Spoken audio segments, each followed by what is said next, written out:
तो hey guys, welcome back to my channel. तो last video हमने किया था चैप्टर नंबर 4 और आज की वीडियो हम करने वाले हैं चैप्टर नंबर 5 जिसका नाम है औरतों ने बदली दुनिया। तो चैप्टर के नाम से पता चल रहा है कि औरतों ने दुनिया में कैसे बदलाव किए हैं, वो देखते हैं कि पहले के मुकाबले औरतों का जीवन कैसे अलग हुआ है। तो चलिए स्टार्ट करते हैं। व्यवसाय के क्षेत्र से शुरू करते हैं। व्यवसाय के क्षेत्र में महिलाएं, आप देख सकते हैं कि अधिकतर लोग महिलाओं को केवल नर्स के रूप में देखते हैं तथा पुरुषों को पायलट, पुलिस के रूप में देखते हैं। ऐसा माना जाता है कि महिलाएं अच्छी नर्स हो सकती हैं क्योंकि वे अधिक सहनशील, विनम्र होती है। इसे महिलाओं की भूमिका के साथ मिलाकर जो है देखा जाता है। और ज़्यादातर ये माना जाता है कि विज्ञापन व तकनीक के क्षेत्र में महिलाएं सक्षम नहीं होती हैं। अनेक लोग इस प्रकार की रूढ़िवादी धारणा यानी कि पुरानी सोच में विश्वास करते हैं। फिर नेक्स्ट देखते हैं परिवेश यानी कि माहौल कैसा होता है। हमारे चारों ओर परिवेश कुछ इस प्रकार से बना हुआ है कि लड़कों को ऐसी नौकरियों के लिए प्रेरित किया जाता है जिसमें कि अधिक वेतन मिल सके। ऐसा ना होने पर उन्हें चिढ़ाया जाता है। परिवर्तन के लिए सीखना, तो ऐसी गर्ल्स के साथ बायसनेस ना हो, इसके लिए हमें परिवर्तन के साथ सीखना चाहिए। तो यहाँ पे उसी के बारे में बताया गया है। आज अधिकांश बच्चे स्कूल जाते हैं, परंतु अतीत में ऐसा नहीं होता था। केवल कुछ एक लोग ही पढ़े लिखे थे तथा अधिकांश लोग अपने घर के व्यवसाय को ही अपना लेते थे या बुज़ुर्ग लोग जो है कार्य करते थे उसे ही सीख लेते थे और अपनी आजीविका चलाते थे। घर परिवार में लड़कियों की स्थिति और भी ख़राब थी। वह घर का सारा कार्य करती थी तथा व्यवसाय में सहयोगी भी हुआ करती थी। उदाहरण के लिए कुम्हार यानी कि जो लोहे का काम करते हैं, वो उनका जो व्यवसाय होता है उनमें स्त्रियाँ कुम्हार जो मिट्टी का काम करते हैं ना, उसमें जो ये व्यवसाय होता था उसमें जो स्त्रियां होती थी वो मिट्टी एकत्र करती थी और बर्तन बनाने के लिए उसे तैयार करती थी।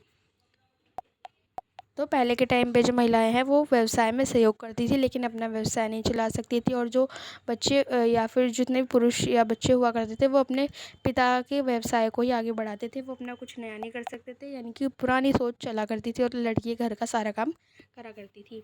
फिर 19वीं शताब्दी में क्या हुआ, चेंजेस हुए कि जैसे जैसे टाइम बीतता गया लोगों की मानसिकता में थोड़ा बहुत परिवर्तन आया। शिक्षा के बारे में कई नए विचार ने शिक्षा के विचार ने कई नए विचारों को जन्म दिया और विद्यालय अधिक प्रचलन में आ गया। यानी कि अब स्कूल जाने लग गए लोग और लोगों को पता चला कि विद्यालय जाना ज़रूरी है। अब हम देखते हैं राज सुंदरी देवी के बारे में, जिनका जन्म जो है 1800 में हुआ और उनकी मृत्यु 1890 में हो गई थी। ये पश्चिम बंगाल में पैदा हुई। 60 वर्ष की अवस्था में उन्होंने जो है बांग्ला भाषा में अपनी आत्मकथा लिखी थी, अमार जीबोन।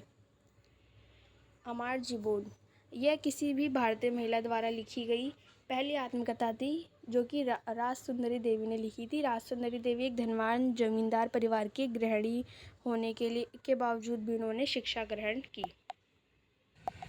तो हमने यहाँ पे क्या देखा कि राज सुंदरी देवी एक पहली महिला थी जिन्होंने अपनी खुद की बायोग्राफी यानी कि जीवनी लिखी। नेक्स्ट टॉपिक है वर्तमान समय में शिक्षा और विद्यालय कि करंट टाइम पे जो हमारी एजुकेशन और विद्यालय कैसे हैं पहले के मुकाबले। भारत हर 10 वर्ष के बाद जो है जनगणना होती है भारत में, जिसमें विभिन्न आंकड़े सामने आते हैं। 1961 की जनगणना में पुरुषों का 40% शिक्षित था। इसकी तुलना में स्त्रियां सिर्फ 15 यानी कि 15% भाग ही पढ़ा लिखा है।